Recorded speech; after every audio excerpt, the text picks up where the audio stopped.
This hydrogel could reduce level of iron ions contained in water. Hi everyone, I'm Pricilla And I'm Vierra Sintiti. and in this video we will tell you about our research. Hydrogel is added to this iron-contaminated water.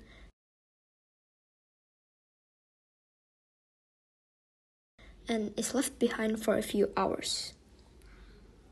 The ions on this water will be separated from the clean and safe water. As the world of industry grows, it is not common to find industrial waste that contaminates water. These decline in water quality is caused by both inorganic and organic components. Among the inorganic components is hazardous heavy metals such as iron ions. These ions, if exceeding the accepted level, will lead to serious health problems. We clearly have access to clean and safe water just by the pull of the lever. But research shows that there are 700 million people that does not have access to clean water near their home. This is why water purification becomes crucial to ensure safe and high-quality water without heavy metal content like iron. A common water purification method is by using hydrogels. Hydrogels absorb heavy metal through its three-dimensional structure that ensures high absorption efficiency. These can act as a heavy metal absorber. However, it is not a practical solution due to high production cost and environmental unfriendliness from chemical products. This issue can be fixed by synthesizing natural hydrogel using natural sources as an alternative. Indonesia is a country rich in biodiversity, ranked second in the whole world by the Secretariat of the Convention on Biological Diversity. By incorporating natural sources such as Urana lobata, or also known as Caesar weeds, or commonly known as pultan here in Indonesia, we are not only able to use it as a hydrogel but also explore the biodiversity of Indonesia. This plant is not your typical plant because pultan is very invasive and abundantly found in subtropical or tropical areas.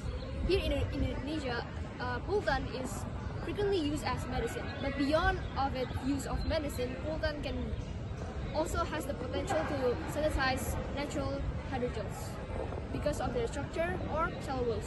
Through this research, we can determine the ability of pultan seeds or Urana lobata as a natural alternative in synthesizing cellulose-based hydrogel and to determine the effectivity of this hydrogel in reducing heavy metal ions, Fe3+ pollution. Now, the real question is, how can we make this happen? This is the making process of cellulose-based natural hydrogel.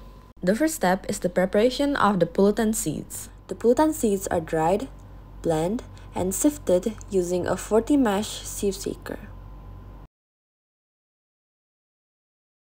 The second step is the extraction of cellulose from pullutan seeds. 20 grams of prepared powder is mixed with 8% of sodium hydroxide and stirred under these conditions.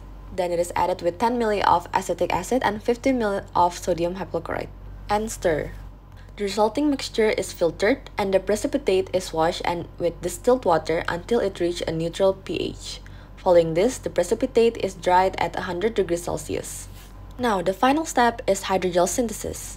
The powder is separated, taking 1 gram each, and mixed with the different variety of EDTA dose. The hydrogel solution then is placed in the petri dish. Then, a cycle of freezing and cooling is done to ensure the stability of the hydrogel. And there you have it, a natural cellulose-based hydrogel.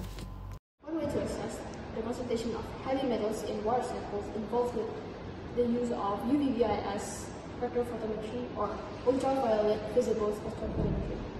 In UV-VIS spectrophotometry, metals are initially complex before their measurement to enable their assessment within the UV-VIS wavelength spectrum.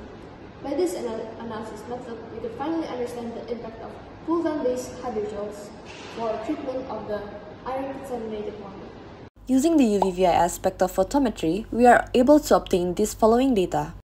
The result is obtained from finding the difference by subtracting the before treatment and after treatment of the Fe solution absorbance, which we will get the following figure.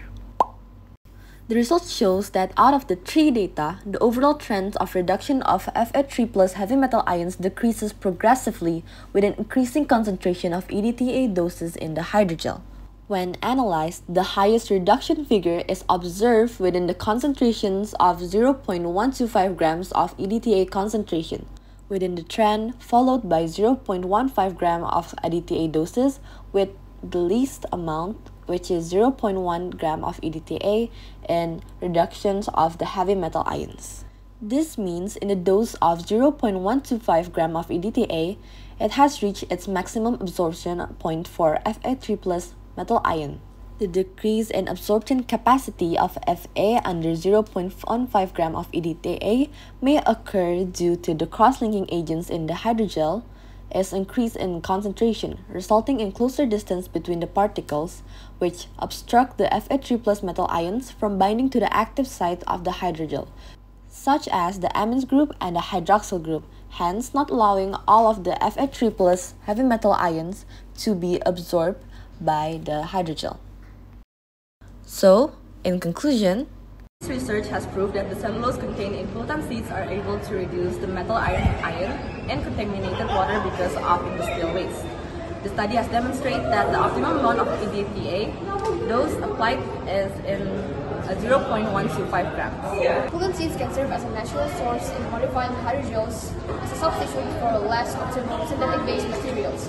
Nonetheless, they function effectively in enhancing the capacity for heavy metal absorption.